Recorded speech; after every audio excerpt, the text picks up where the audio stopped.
Я очень часто рисую на телефоне, на бумаге, на стене, там, если что-нибудь, какие-нибудь тетрадку найду, карандаш, если кажется, если кого-то слушаю или где-то кого-то жду и так далее, все.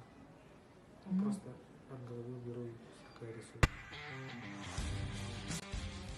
Вдохновление, в общем, не знаю, от музыки, наверное, идет. Разную музыку слушаю. Музыка, например, есть быстрая, медленная и так далее. Или что-нибудь там интересное увижу. По настроению тоже очень много бывает.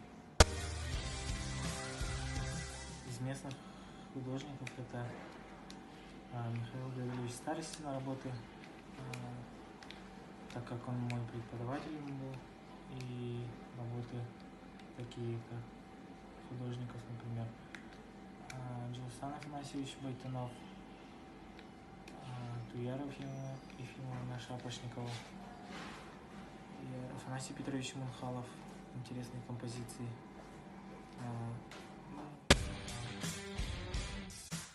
Помимо рисования, хобби очень много появилось.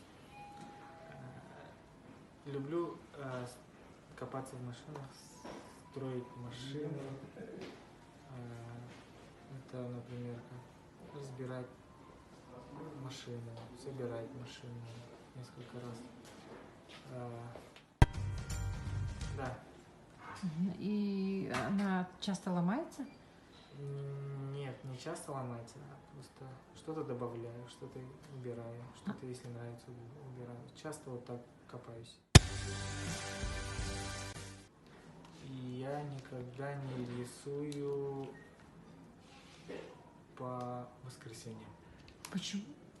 Стараюсь отдохнуть просто.